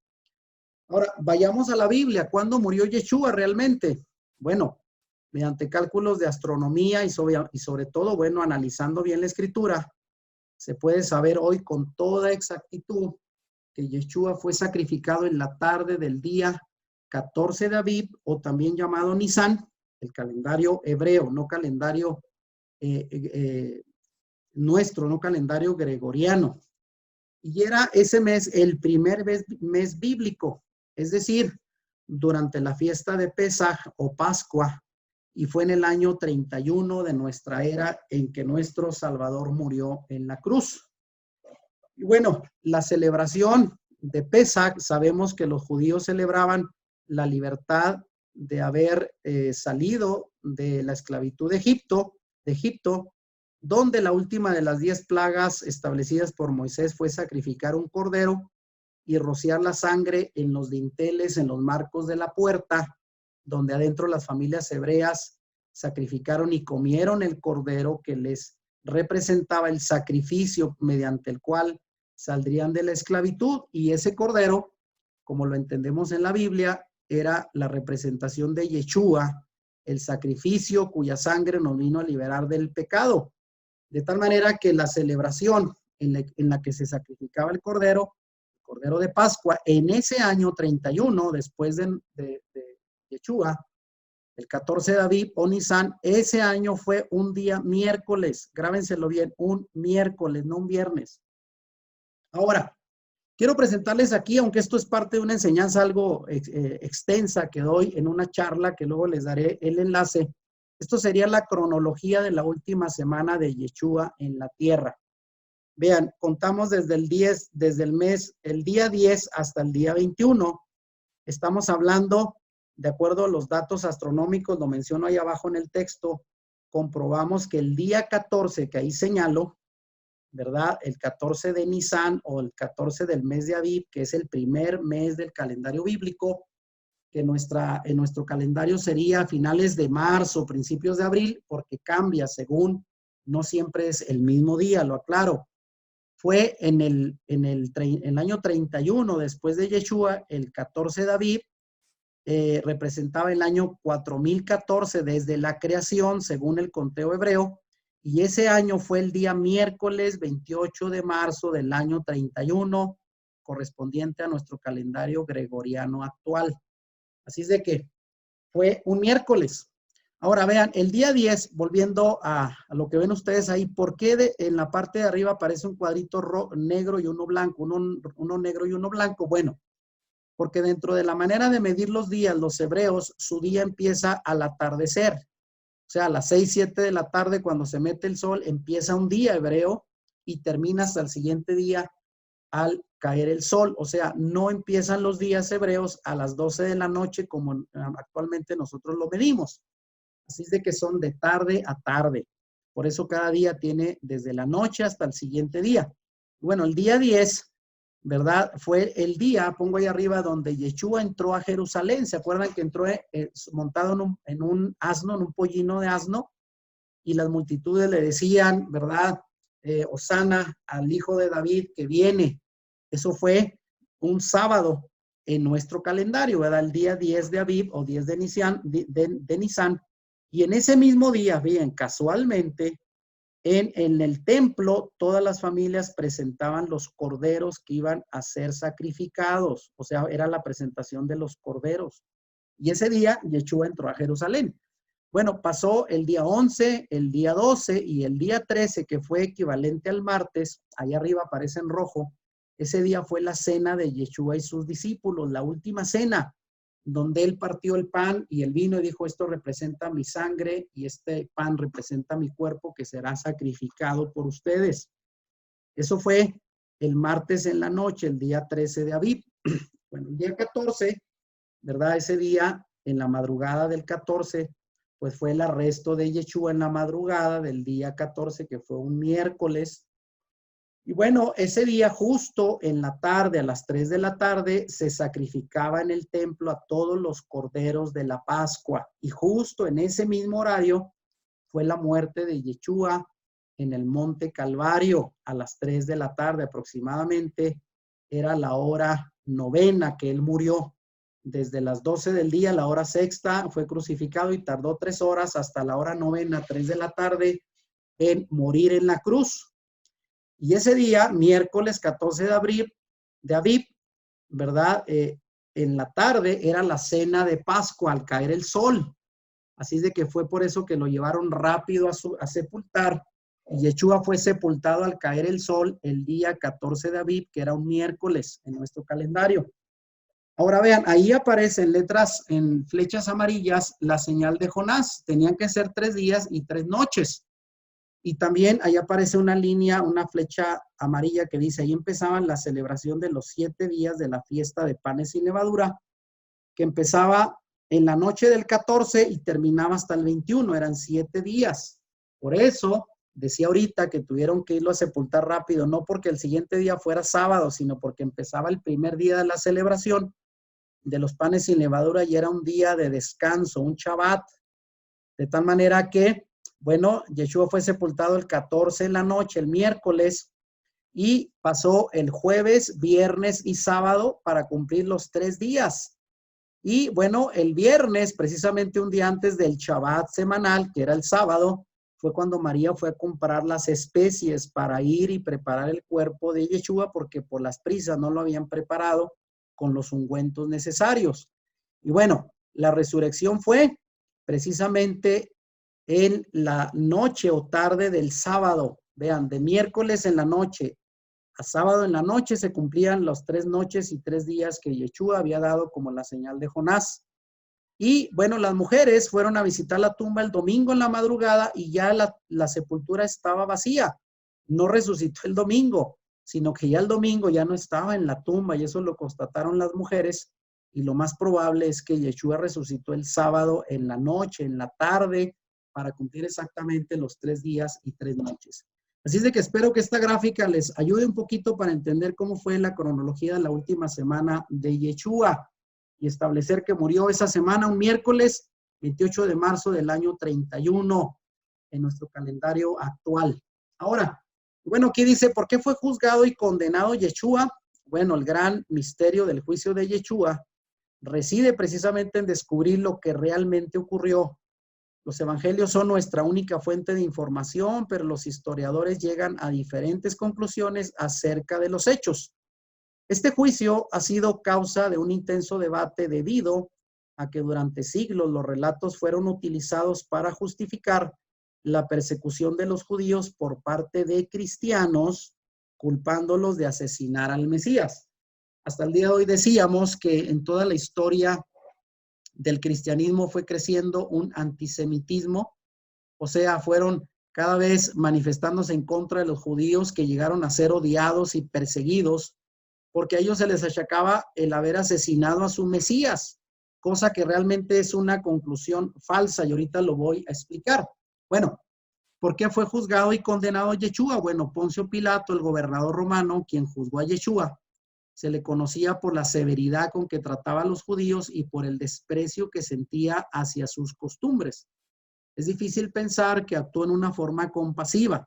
Los relatos dan al menos 3 versiones acerca de lo sucedido y la más controversial es la que plantea Marcos y Mateo, ya que ellos narran que la noche del arresto fue llevado a juicio ante el sumo sacerdote y ante el tribunal judío en pleno, llamado el Sanedrín, para ser juzgado. Esto obviamente está registrado en los evangelios y tenemos 4, Mateo, Marcos, Lucas y Juan. De tal manera que recopilar exactamente lo que sucedió el último día en que Yeshua fue juzgado es un poco complicado, pero bueno, la pregunta aquí es ¿por qué fue juzgado y condenado? Bueno, Marcos dice, la versión de Marcos, de que buscaron pruebas contra Yeshua, pero que no las hallaron, pues los testigos no concordaron en sus declaraciones como establecía la ley judía. O sea, ninguno dio la misma versión y por lo tanto fueron descartados los testimonios que trataban de culparlo. Ante la falta de pruebas, el juicio parecía improcedente, pero entonces fue ahí que el sumo sacerdote, llamado Caifás, le pregunta a Yeshua. Ahí tenemos una imagen que quizás hemos visto en las películas de el Mesías. Y la pregunta fue, ¿eres tú el Mesías, el hijo del bendito? Y él respondió, yo soy. Respuesta que fue considerada como una blasfemia, ¿verdad? Al autonombrarse él mismo como el Hijo de Dios.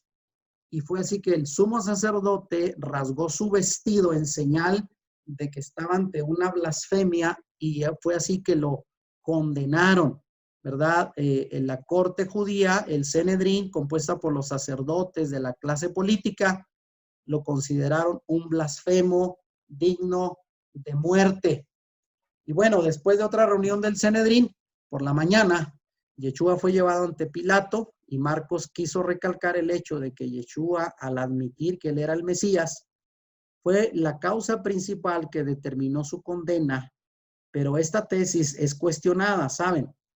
Existe una controversia histórica de este relato en Marcos debido a que la Misná, que es el código jurídico judío, prohibía, vean bien, prohibía los juicios nocturnos en casos importantes y que el veredicto de condena debía ser aplazado hasta el día después del juicio, cosa que no se respetó. O sea, ellos hicieron un juicio en la noche, ¿verdad? Para determinar que Yeshua era, pues, condenado, incumpliendo así el mismo código jurídico judío que está contenido en la Misná, de tal manera que fue un juicio ilegal. Ahora, Yeshua fue detenido la noche anterior a la Pascua, llevado ante Anás, el suegro de Caifás, quien le interrogó y más tarde fue llevado a Caifás para ser sometido a juicio. Todos los evangelistas concuerdan en que el juicio ante Pilato fue breve y Pilato declaró su inocencia porque para él, como gobernador romano, no había razones suficientes para condenarlo. Lucas relata que fue llevado ante Herodes Antipas y ninguno de los dos, ni Pilato ni Herodes, halló causa para la ejecución. Pero Pilato, ante la presión ordenada, ante la presión de los sacerdotes, ordena la ejecución. Y ya sabemos, él se lava las manos diciendo, yo soy inocente, allá ustedes. Más tarde Pilato decide soltar a Barrabás a petición de los gobernantes judíos y entrega a Yeshua para ser crucificado. Así de que vemos aquí cómo fue un juicio hecho a modo, ¿verdad? Los sacerdotes, la clase política estaban aprovechando este evento para deshacerse de Yeshua, a quien consideraban un enemigo, pues un gran malestar para ellos porque los había exhibido con sus enseñanzas y había puesto que pues ellos eran corruptos, ¿verdad? Estaban aliados con Roma para oprimir al pueblo, algo que no toleraron y querían desde mucho tiempo atrás ejecutar a Yeshua y no encontraban la oportunidad hasta que se les dio en este juicio. Bueno, ¿cuáles fueron los cargos? Fue acusado por los cargos de blasfemia y pretensión de mesianismo, porque él se dijo a sí mismo el Mesías. Pero Pilato, que no conocía la ley judía, puesto que él era romano, era incapaz de juzgar al reo por solo los motivos que los judíos y por sus costumbres religiosas lo querían condenar. De tal manera que Juan añade que Yeshua era considerado un malhechor y Lucas solo dice que se proclamó rey y que quizás otro motivo para ser condenado por los romanos, el que supuestamente le impedía el tributo a Roma, aunque sabemos que no fue así. ¿Recuerdan cuando le dieron la moneda y le dijeron si era lícito dar el tributo, el impuesto al César? Él dijo aquella frase famosa, dar al César lo que es de César y a Dios lo que es de Dios. O sea, nunca se opuso a dar el tributo a Roma. De tal manera que Pilato, basado en la ley romana, no encontró cargos contra Yeshua para aplicar la pena de muerte y solo lo consideró un acto de rebeldía contra Roma. Él no lo quería matar. Ahora, aquí nos sorprende cuál fue la respuesta de Yeshua ante este juicio injusto en su contra. La postura de Yeshua de mantener silencio ha sido para muchos una incógnita. Él, conociendo la ley hebrea para su defensa, no la utilizó a su favor. Y cuando le preguntaron, ¿tú eres el rey de los judíos?, solo respondió, tú lo dices. Así le dijo a Pilato. O sea, no se defendió. El Pilato mismo dijo, estoy sorprendido. ¿Por qué no te defiendes? Yo tengo la autoridad, le dijo, para condenarte o mantenerte con vida. Me quedé aquí donde decía que Pilatos, cuando le dice a Yeshua, ¿por qué no te defiendes? Como diciendo, tu vida está en mis manos y yo decido si vives o mueres. Y Yeshua, según los evangelios, le dijo, ese poder no lo tendría si no te viniera de arriba. En pocas palabras, no estoy en tus manos, sino en las manos de Dios, quien va a determinar sobre lo que suceda conmigo. Bueno, esto de que sorprendió mucho, ¿verdad? Esto que sorprendió mucho a Pilatos sobre el silencio de Yeshua en su juicio, no se defendió.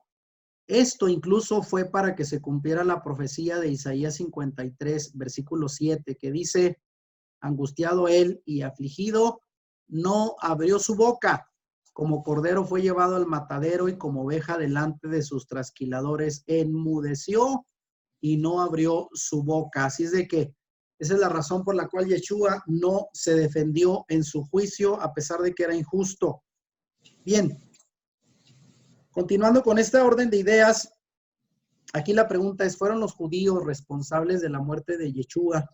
Y repito, esta ha sido una pregunta en la cual se ha podido justificar para aquellos dentro de los historiadores, mayormente cristianos, y con un espíritu antisemitista, o sea, antijudío, que llegaron a afirmar que todos los judíos son responsables, oigan bien, lo puse en amarillo, por la muerte en la cruz de Yeshua, pues es un argumento históricamente falso y lleno de prejuicios. ¿Y por qué? Bueno, los críticos históricos y literarios han concluido que quienes lo condenaron fue el Sanedrín. El Sanedrín era el supremo tribunal judío y consistía de 71 miembros, 70 ancianos y el sumo sacerdote, que era el líder que lo representaba, 71 miembros. Aunque solo se necesitaban 23 de esos miembros para dictar sentencia. De tal manera que según los relatos de los evangelios, fue en la noche que lo juzgaron y muy probable ni siquiera hubo 23 miembros del Sanedrín los que determinaron el juicio y condena de Yeshua.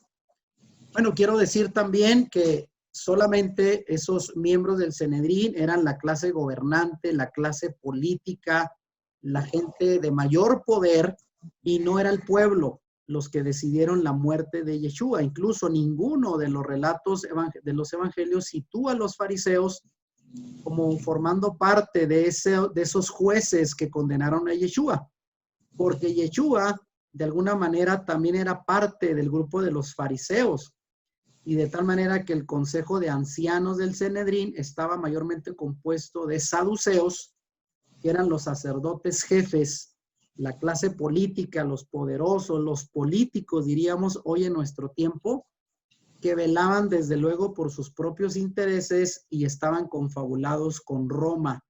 Así es de que este grupo de ancianos, la clase política, eran los que fueron responsables de la condenación y muerte de Yeshua, pero no todos los judíos. El pueblo no estuvo ahí, aunque la Biblia relata, ¿verdad?, que incitaron al pueblo para que dijera ante Pilato, suelta a Barrabás y crucifica a Yeshua.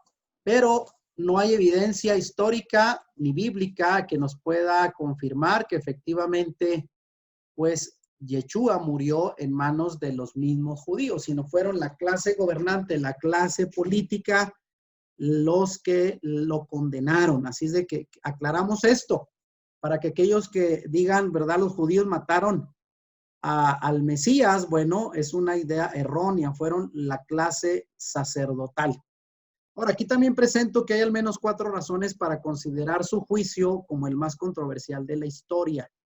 Primero, según el relato de Marcos, y ahí está el pasaje, y Mateo, el Sanedrín sesionó durante esa noche, lo cual era ilegal, puesto que los casos de pena capital solo podían juzgarse según la Misná, que era el código jurídico de los judíos, solo se podían juzgar durante el día.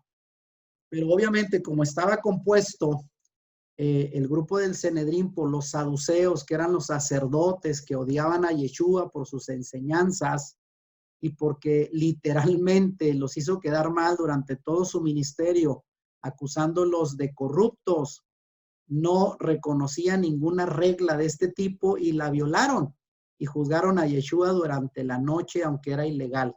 Segundo, es muy probable que el consejo no tuviera la mayoría de miembros que necesitaban cuando menos 23, ya lo señalábamos, para declarar un juicio condenatorio, pero obviamente también se saltaron esa regla. Tercero, no hubo un juicio formal, puesto que no hubo una comparecencia de testigos a favor del acusado, solamente en contra, de tal manera que fue un juicio injusto.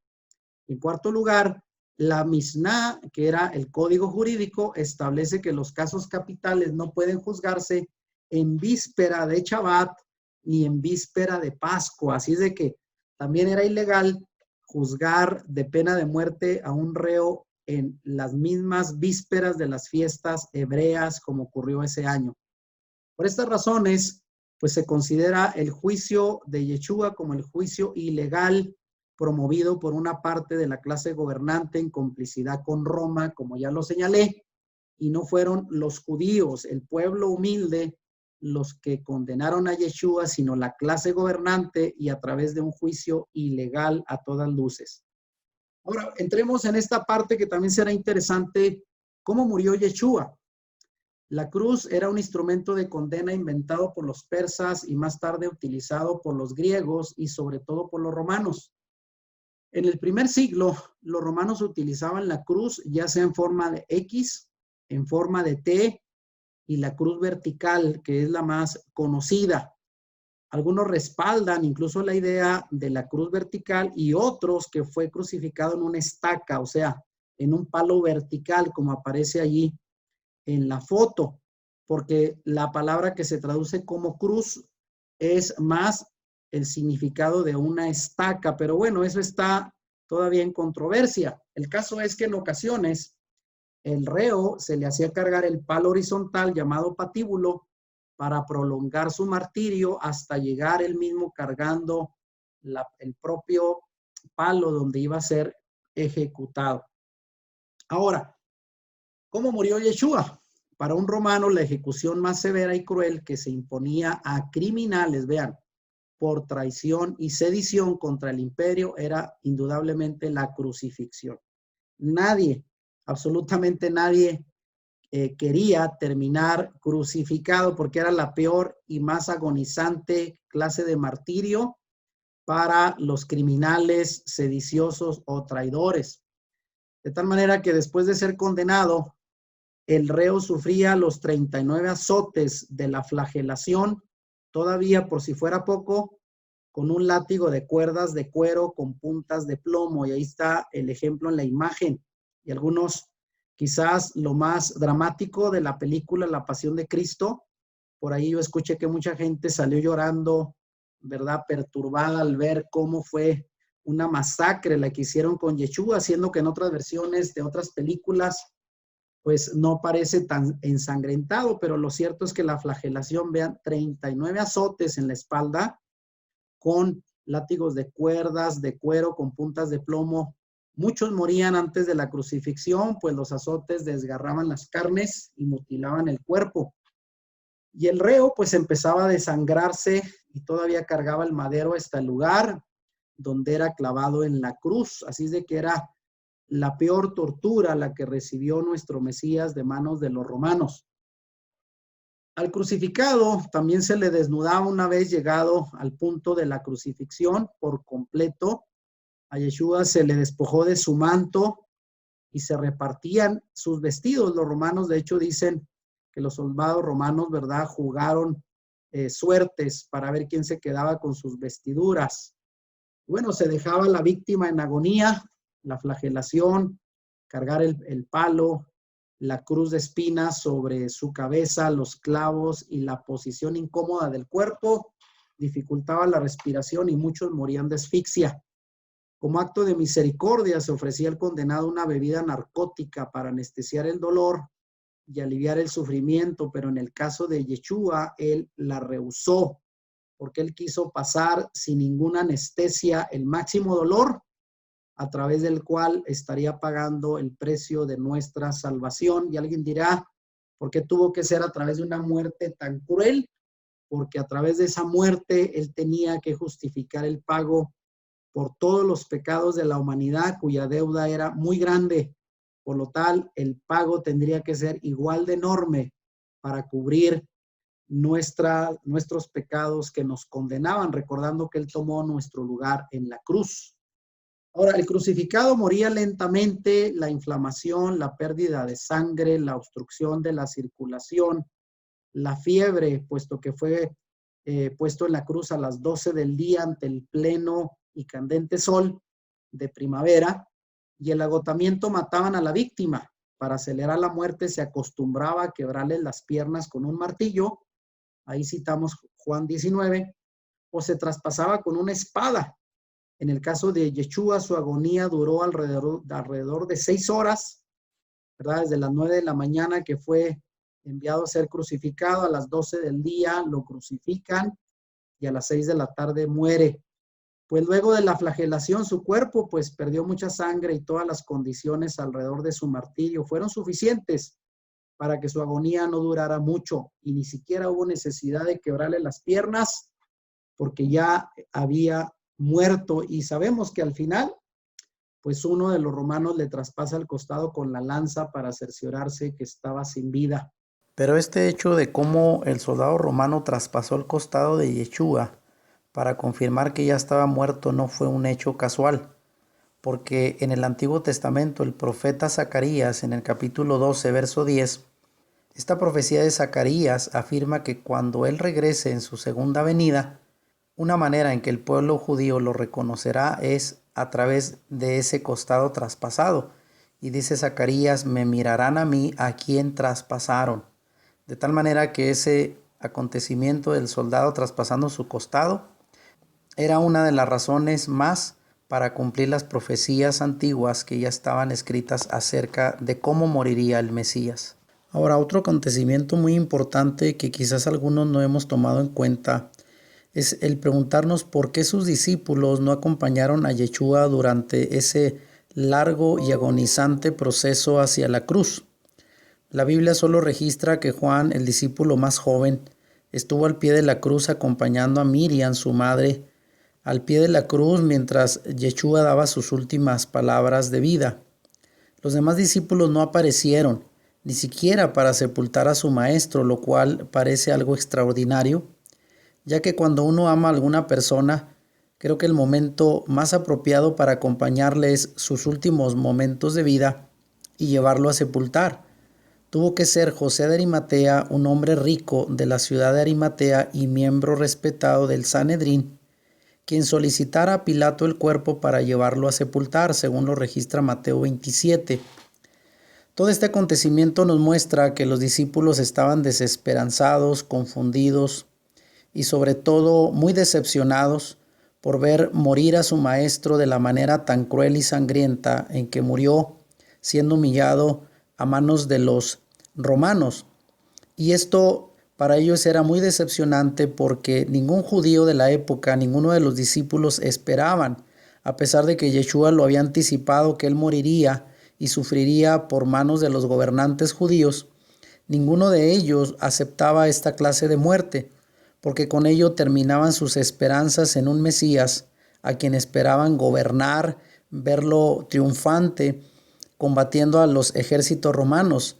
Y ver a Yeshua morir era para ellos una prueba del fracaso de un Mesías más, que como muchos habían aparecido antes, y al morir era la prueba clara de que no eran los Mesías legítimos prometidos por las Escrituras. Y esto mismo creo que los discípulos llegaron a pensar de su maestro. Ahora, ¿cuál fue el motivo bíblico de su muerte? Esto es el relato histórico, ¿verdad? Según los evangelios, pero realmente, ¿cuál fue el motivo bíblico de su muerte? El juicio ilegal de Yeshua, así como su injusta y cruel muerte, no fueron obra de la casualidad, puesto que Dios desde el principio había establecido en su perfecto plan de redención el sacrificio de su Hijo como un acto de pago, sustitución y rescate a toda la humanidad por su pecado. En otras palabras, Él murió en nuestro lugar, fue el sustituto perfecto, el cordero inmolado que pagó con su sangre el rescate de la humanidad por su pecado. Aunque los judíos de su tiempo esperaban un Mesías guerrero y libertador que los liberara de la esclavitud de Roma, de la opresión de Roma, Dios les envió en cambio el Mesías sufriente, descrito siglos atrás por el profeta Isaías. Y vemos lo que dice Isaías 53, un pasaje mesiánico conocido que relata de manera sorprendente los sufrimientos del Mesías. Y dice Isaías, quien vivió 700 años antes de Yeshua, como si lo hubiese visto colgando en el madero, dijo, él fue despreciado y rechazado, hombre de dolores, conocedor del dolor más profundo. Nosotros le dimos la espalda y desviamos la mirada. fue despreciado y no nos importó. Sin embargo, fueron nuestras debilidades las que él cargó, fueron nuestros dolores los que lo agobiaron. Y pensamos que sus dificultades eran un castigo de Dios, un castigo por sus propios pecados. Pero él fue traspasado por nuestras rebeliones y aplastado por nuestros pecados. Fue golpeado para que nosotros estuviéramos en paz y fue azotado para que pudiéramos ser sanados. Qué descripción tan clara de lo que fue el martirio de Yeshua y sobre todo el propósito. Todo lo hizo, dice, para llevar sobre sus espaldas nuestras rebeliones y fue aplastado por nuestros pecados para que nosotros tuviéramos paz y pudiéramos ser sanados. Así es de que él cumplió hasta el final, incluso en su muerte, las profecías mesiánicas sobre su vida. Bueno, vamos a llegar finalmente al tema de la resurrección, cuando resucitó Yeshua, y aquí tenemos rápidamente una información importante. Desde la hora, vean, y ya lo señalamos en la cronología de la última semana, desde la hora en que fue colocado su cuerpo en la tumba, en el corazón de la tierra, como él lo señaló, al caer la tarde del día 14 de Aviv, que ya señalábamos corresponde a la fecha del miércoles 28 de marzo del año 31 de nuestra era, hasta el momento de la resurrección del Mesías debieron pasar al menos 72 horas para que se cumpliera la señal de Jonás que Yeshua misma había predicho, que estaría 3 días y 3 noches en el sepulcro, en el corazón de la tierra, antes de resucitar de los muertos. Y si fue encontrado, vean, ya resucitado el día domingo al amanecer por las mujeres que visitaron el sepulcro, es obvio que había resucitado antes, probablemente a la misma hora en que fue colocado en la tumba el miércoles al atardecer. Por consiguiente, la resurrección debió ocurrir el día sábado 31 de marzo, poco antes del anochecer, para que se cumplieran las 72 horas, la señal de Jonás.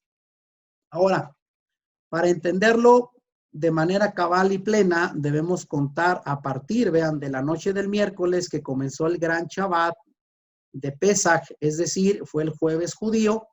Ahí empezaba, bueno, terminaba la Pascua y empezaba el primer día de la fiesta de panes y levadura. El jueves empezaba esa celebración. Entonces, desde el miércoles en la noche hasta el amanecer del jueves, ahí termina la primera noche.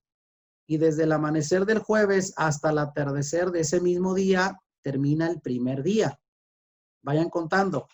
La noche del jueves, que ya empezaba el viernes judío, recordando que los días judíos empiezan en el atardecer, no a las 12 de la noche. Entonces, ya la noche del jueves, al caer el sol, el viernes judío empieza hasta el amanecer del viernes, ahí termina la segunda noche.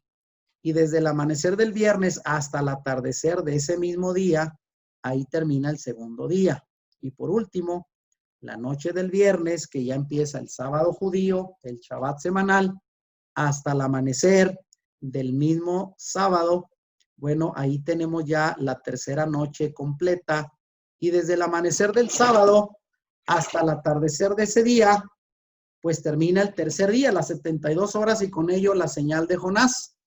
Ese es el momento en que el Mesías resucitó, aunque como eran los últimos minutos del Shabbat semanal, obviamente el sábado ya en la noche prácticamente anocheció y nadie salía de su casa, de tal manera que fueron las mujeres las que fueron a visitar su tumba hasta el amanecer del día domingo, 1 de abril del año 31, solo para atestiguar que Yeshua ya no estaba en la tumba. Pero aquellos que dicen pues que Yeshua resucitó el domingo, el primer día de la semana, se equivocan, puesto que las 72 horas se cumplieron en la noche del sábado. Bueno, ¿cuándo resucitó Yeshua? Bueno, en conclusión, la resurrección ocurrió en los últimos minutos del día sábado 31 de marzo del año 31 y no fue el domingo.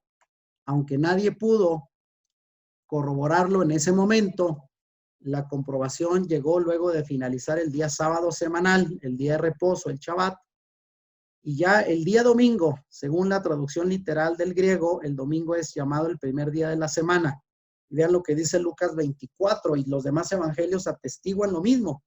En el primer día de la semana, esto es domingo, al rayar el alba sobre el sepulcro, vinieron las mujeres trayendo los aromas preparados y hallaron corrida la piedra del sepulcro y entrando no hallaron el cuerpo del Señor Yeshua. Así es de que para el domingo al amanecer, él ya no estaba en la tumba, no resucitó el domingo, sino el sábado en la noche. Aunque alguien dirá, bueno, el sábado en la noche empezaba el primer día de la semana. Eso puede ser correcto, pero no resucitó el domingo en la mañana.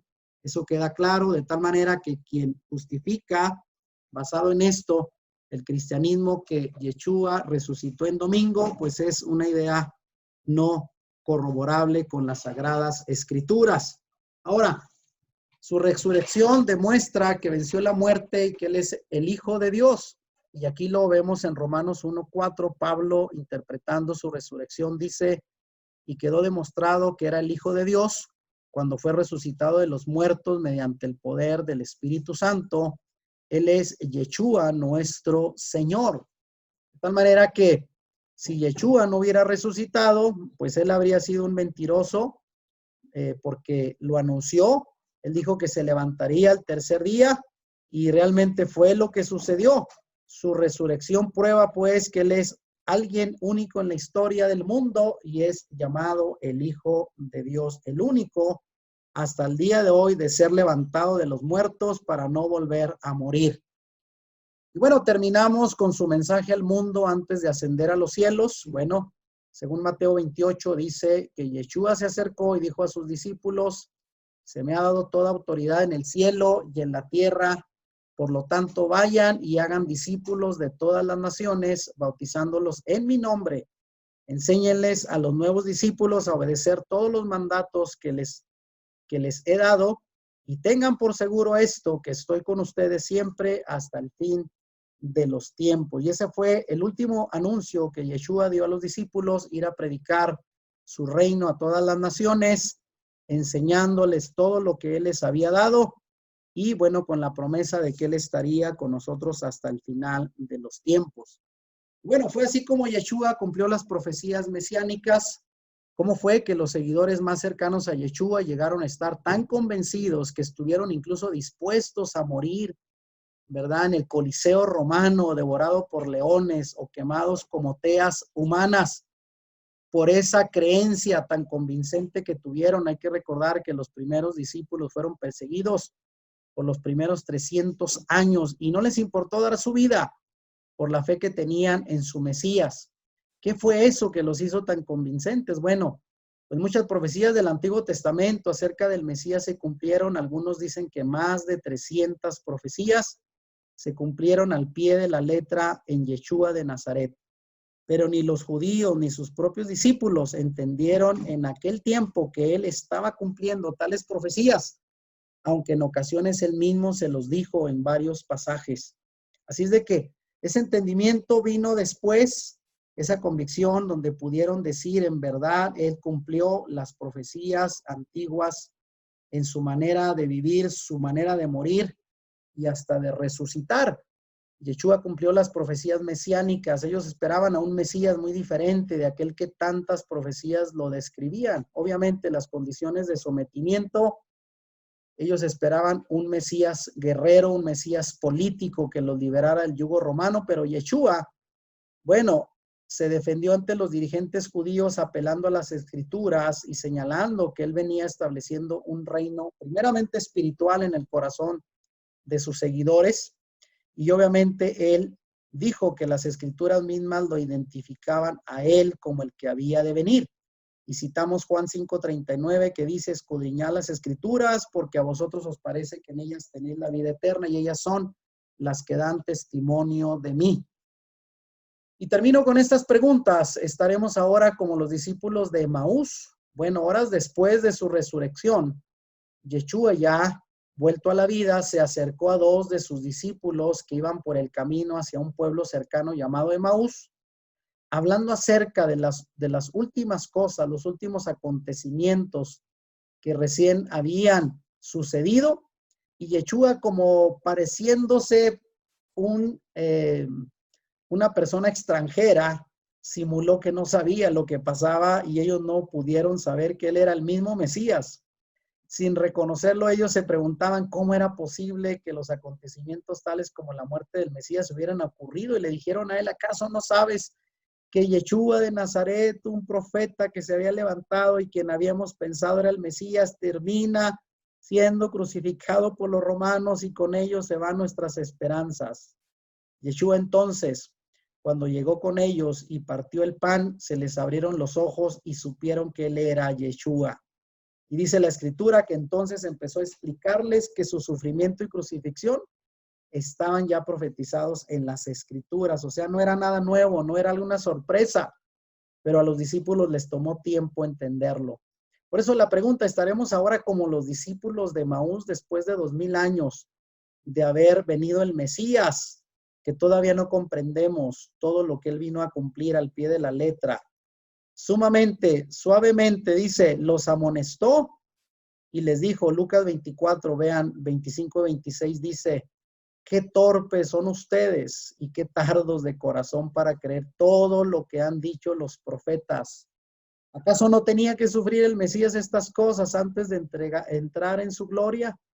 Y luego les termina diciendo, comenzando desde Moisés y siguiendo por todos los profetas, esto es, por todas las escrituras, les declaraba en todas las escrituras lo que de él decía. Así es de que yo considero que el día de hoy debemos, como los discípulos de Emaús, revisar todas las escrituras, desde Moisés, el Antiguo Testamento hasta el Nuevo, para poder confirmar cómo Yeshua, el Yeshua bíblico, vino a cumplir todas las profecías, más allá de lo que la tradición religiosa ha enseñado en los últimos siglos. Termino con esto. Mi interés en esta conferencia ha sido demostrar mediante las escrituras la verdad histórica de ese personaje llamado Yeshua de Nazaret, un personaje real y no un mito, un personaje histórico de carne y hueso que vivió, predicó, murió y resucitó y sigue presente en nuestras vidas a través de su palabra que nos dejó como herencia y su mensaje del evangelio del reino de Dios. Por desgracia, hay muchos creyentes que siguen creyendo en el Jesús de la tradición religiosa, muy alejado del Mesías bíblico, que desde luego no corresponde con el Yeshua de la Biblia, ignorando con ello el origen de su fe y sus creencias. Pero ya es tiempo de que seamos creyentes inteligentes, sobre todo para no heredar mentiras a las futuras generaciones. Y este es nuestro tiempo de cambiar nuestra expectativa y nuestra perspectiva del Yeshua de la Biblia. ¿Cuál es la propuesta para ti después de escuchar esta charla? Aprende a cuestionar tus creencias y a escudriñar las escrituras, como el Yeshua mismo dijo, para asegurarte que vayan conforme a la verdad revelada en la Biblia, porque lo que realmente transforma la vida es la verdad de Dios revelada en las escrituras, de quien Yeshua es su máxima expresión. Y terminamos con la pregunta que iniciamos esta charla: ¿en qué Salvador has creído? ¿En el Jesús de la tradición religiosa o en el Mesías judío de la Biblia que hemos presentado a través de esta charla? Y bueno, así terminamos con esta imagen. Me gustaría aquí escuchar y abrir de nuevo los micrófonos. Ahora sí, esta charla fue algo larga. Agradezco, hay 19 personas conectadas, ¿verdad? Y esperaría que abrieran sus micrófonos para que nos compartan qué les pareció esta charla. Me gustaría mucho, créanmelo, que este fue para mí un desafío. He enseñado acerca de la Biblia durante más de 30 años, pero fue mi mayor esfuerzo tratar en 2 charlas, a lo mejor quizás casi 3 horas de contenido, resumir la vida del personaje más importante de la historia, que es Yeshua.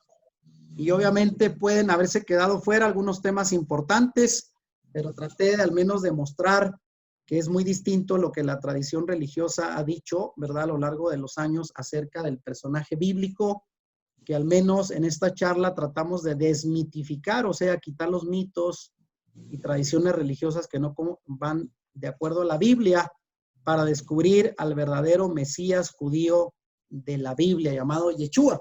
Así es de que me gustaría mucho, agradecería que algunas personas nos dieran su opinión sobre qué expectativas, sobre qué imagen les queda después de esta charla sobre el Mesías, porque realmente aquí lo vemos, el Mesías de la tradición religiosa, tanto católica, evangélica, en todas las religiones cristianas, como el Mesías hebreo que vivió en el primer siglo del cual hemos enseñado el día de hoy. Así es de que, por favor, alguien que nos comente, ¿verdad? ¿Cuál es su apreciación, su resumen después de esta charla? Me gustaría mucho escuchar.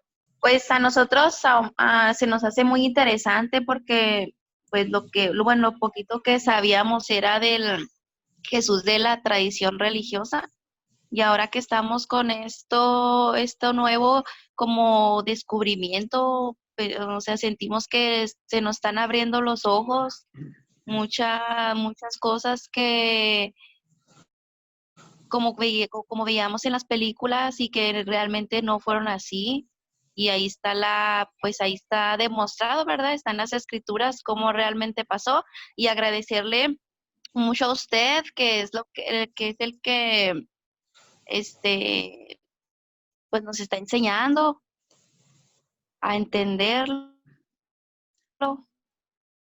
Muy bien, Cintia, gracias por tus palabras y esperamos que esto refuerce lo aprendido, ¿verdad? Por acá dice también muy interesante Omar y por ahí Ana y Miguel dicen, yo agradezco lo que compartió debido a que tengo 19 años en el Evangelio y hoy aprendí demasiado, me gustó la cronología de Yeshua, fue muy profundo analizar el propósito de Jesús en el mundo y muy bendecido. Bueno, esperamos eso. Realmente el propósito de esta charla es fortalecer, reforzar, inquietar, sobre todo a que indaguemos más, escudriñemos más la escritura, porque a veces hemos creído cosas que no están en la Biblia y ni siquiera nos hemos dado cuenta. Oiga, pastor, Sí, yo digo que también mucho traemos lo de las tradiciones de nuestros padres, ¿no? desde Que por luego que eso es sí. de que, porque yo, bueno, yo ya tengo como unos 6 meses leyendo la Biblia Kadosh israelita y habla de Sí, Yahweh y Yahshua.